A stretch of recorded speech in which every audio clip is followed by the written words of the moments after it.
Magandang umaga po sa inyong lahat. Ito po si Dr. Jeff Ho. Pag-usapan po natin yung ubo. Okay? Ang ubo po, maraming dahilan. Pwede po dahil sa infection, pwede rin po dahil sa allergy, ng lalamunan for example, at pwede rin po dahil sa allergy ng baga, na para sa akin ang tawag po natin ay bronchial asthma or hika. Okay? So, kadalasan po, pag mayroon pong ubo ang pasyente natin, hindi po sila pumupunta sa klinik kaagad. Kasi po, syempre, isipin nila, gagastos na naman sila.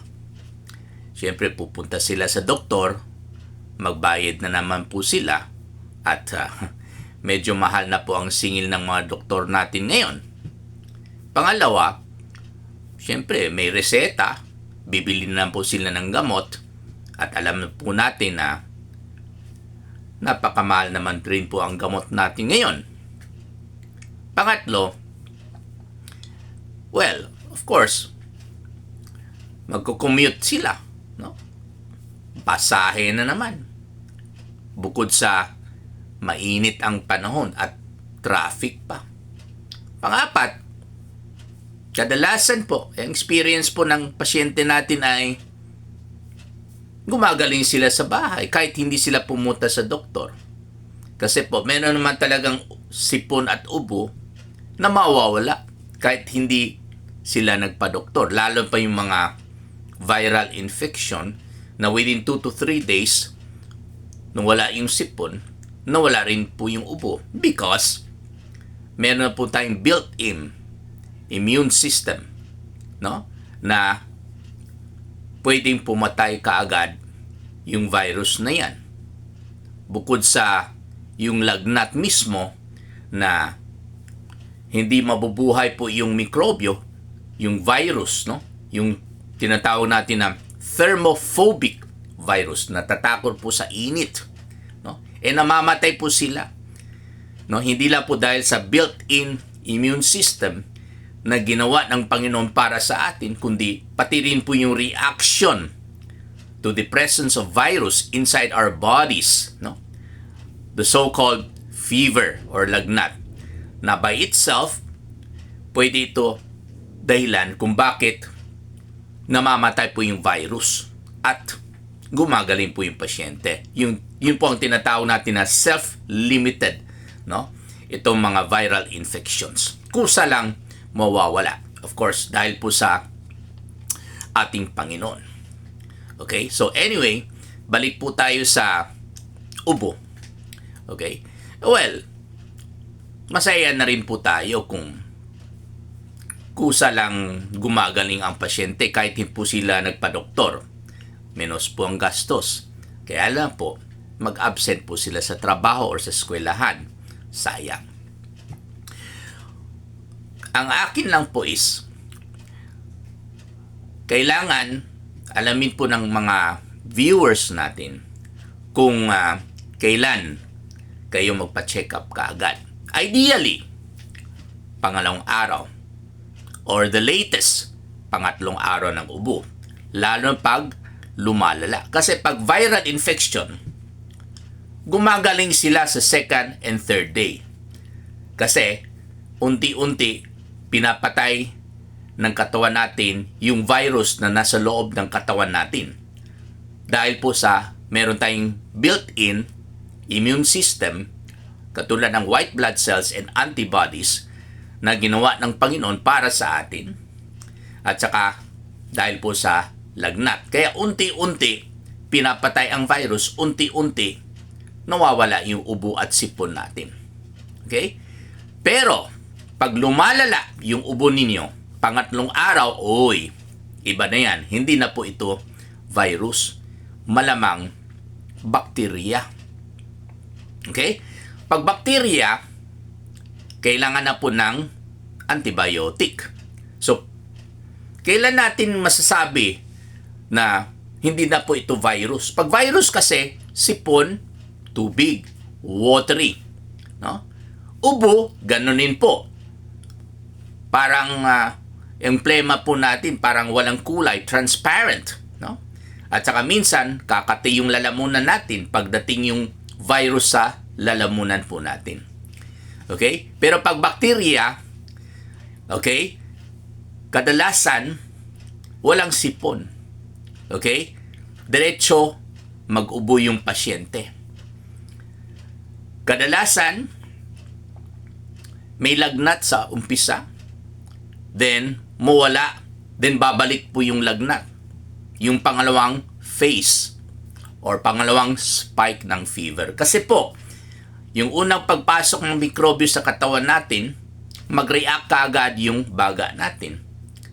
Courtesy of the inflammatory reaction dahil po sa immune system po natin. No? So, mag-react, kaya mag-fever. Pero pag pinabayaan natin, yung mikrobyo, unti-unti, sisirain ng mikrobyo yung baga, magtigas yung baga natin, kaya po yung ubo po natin ay dry or non-productive. Walang plema. That is the onset of pneumonia, kadalasan. Mawala yung fever ng 2 to 3 days, only to come back, no? Yung lagnat, yung second phase or second spike ng fever. Dahil po sa patuloy ang pagsisira ng baga at nakapagpasok yung mikrobyo sa dugo ng baga, yung circulation ng baga. Alalahanin po natin na ang baga po natin ay madugo kasi po may dalawang blood supplies. Okay? Pulmonary artery and bronchial artery. So, pagpasok ng mikrobyo sa dugo ng baga, ayan, aakyat na naman yung lagnat. Napakadelikado na po yan kasi ang mikrobyo po ay nasa dugo na po. Mabilis mag-multiply ang mikrobyo pag nasa dugo kasi gamitin po nila yung dugo bilang sustansya po nila. At ang mikrobyo po ay nag-multiply po every 15 minutes. 15 minutos lang po. Yung isa magiging dalawa, yung dalawa magiging apat, yung apat magiging walo, yung walo magiging 16, then 32. So, yung isang mikrobyo ngayon, pwede na po, sobra pa po sa 1,000,000 bukas because of the exponential growth of microorganisms.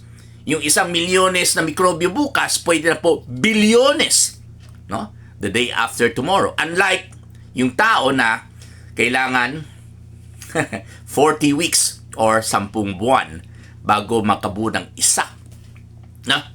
Or dalawa, or maybe tatlo, or apat, no? Yung triplets or quadruplets. Okay? So anyway, medyo sumobra na tayo ng 7 minutes, no? I'm afraid na kung i-post po natin ito sa Facebook natin, hindi po ninyo mapanood ang lahat kasi I think hanggang 7 to 8 minutes lang po ang videos natin. So, pwede po kayo manood sa YouTube po natin kasi po i-post ko rin po itong video sa YouTube na hindi naman po mapuputol. So, mapanood po ninyo buong video na ito sa YouTube. Okay? So, ang ubo dahil po sa bakterya, ganun po ang takbo. No?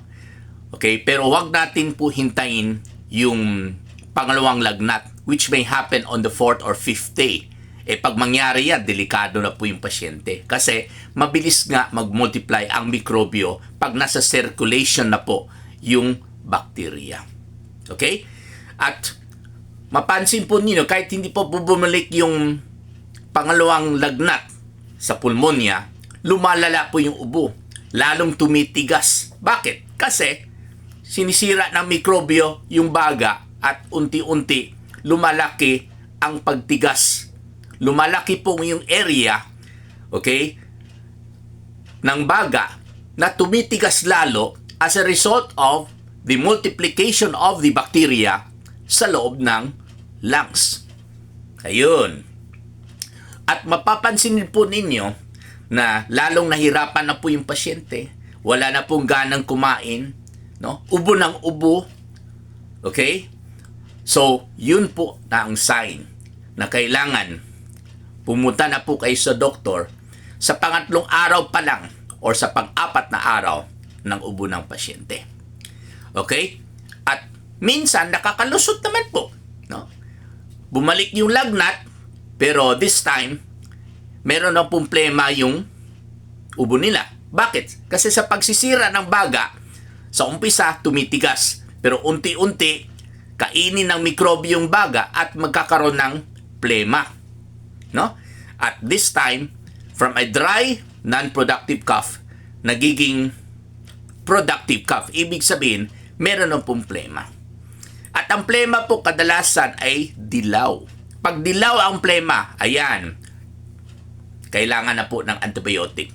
Bakit dilaw? Kasi ang nagbigay ng dilaw na kulay sa plema ay galing po sa pigments, no? Nagpo-produce ng bacteria ng pigments, no? Na nagbibigay ng kulay sa plema, katulad ng yellow pigments. Okay? So, bukod dyan, mapansin po natin na ang amoy ng plema po natin tuwing inuubo po tayo ay amoy langsa or amoy parang taya, no? Rusty odor. So, yun po ang mga tatak ng mga ubo na kailangan na po ng antibiotic, no?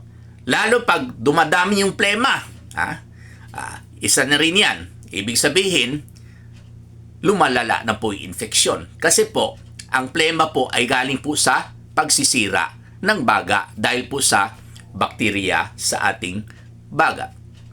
Okay? At medyo nahirapan na po huminga ang pasyente. At pumasok na po yung pangalawang spike ng fever. Ayan. Napakadelikado na po yan. So, ito po yung mga signs or symptoms ng pasyente na dapat alamin po ninyo kung kailangan po kayo pumunta sa doktor. Number 1, pag ang lagnat po ay bumalik, no? Pangalawa, pag lumalala po yung ubo ng pasyente, pangatlong araw, pang-apat ng araw, lumalala. Number 3, pag dumadami po yung plema. Number 4, pag dilaw po yung plema. At number 5, pag lalong naghirapan huminga. Okay? Kailangan na po kayo magpa-doktor kasi po, kailangan na po mag-inom ng antibiotic. Okay? Samantala, meron naman rin ng ubo na walang lagnat. From the start, tuloy-tuloy, walang lagnat. Lalo pag makati ang lalamunan. Ang kati po ng lalamunan ay tatak po ng allergy. So, allergic pharyngitis ang tawag natin, allergy ng lalamunan. Okay? Wala po itong lagnat. Okay? Well, okay naman po kung titiisin po ninyo, no? Kahit nakakadisturbo sa tulog. Okay? Well, pwede naman kayong uminom ng gamot para sa kati ng lalamunan. Katulad ng diphenhydramine or cetirizine. Hindi na po kailangan uminom ng gamot para sa ubo, no? Or para pampalabnaw ng plema, katulad ng Solmux or Carbocisteine or katulad ng Flumisil or some less expensive brands na ang generic po ay N-acetylcysteine or NAC. Kasi po, pag makati po yung lalamunan, ang kailangan lang po ninyo, uminom lang po kayo ng gamot para mawala yung kati. Huwag na po kayo gumastos ng mga Carbocisteine and acetylcysteine, no? Yung mga mucosolvan, no? Or Ambroxol. Walang silbi po yan. Pwede kayo mag-self-medicate sa bahay kahit diphenhydramine or cetirizine. Yun po ang tatak ng allergy. Walang lagnat. No? Ang ubo, hindi lumalala. Ganun pa rin. No?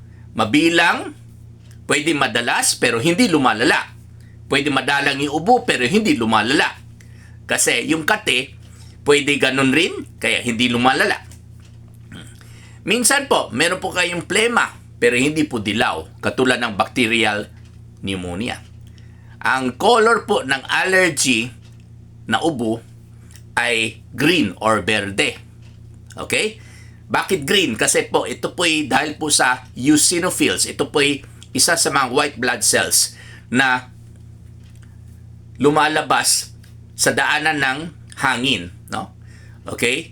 At nagbibigay po ng green or berde na kulay sa plema. So, yun po ang tatak ng allergic cough na pwede po na sa bahay lamang pero uminom po kayo ng tamang gamot. Huwag kayo mag-self-medicate ng antibiotic pag makati lang po ang lalamunan ninyo, no?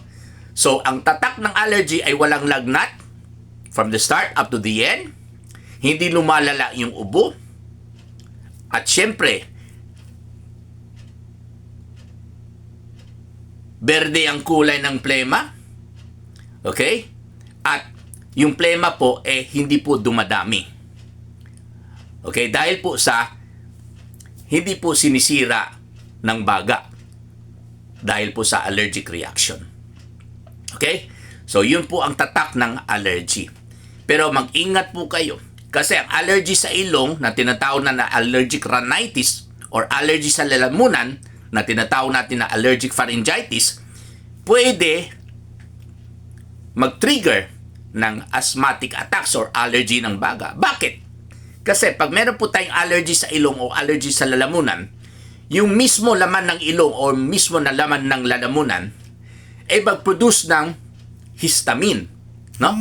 Okay, yung histamine po ay marirelease sa muscles dahil po sa allergic reaction. Okay? So, yung histamine po pwede dalhin ng dugo sa baga at doon po mag-trigger yung asthma or bronchial asthma or asthmatic attack. Kaya mag-ingat po kayo pag meron po kayong asthma. Paano natin nalaman na may asthma? Of course, sanay na po kayo. Pag huminga po kayo, may tunog na parang pusa.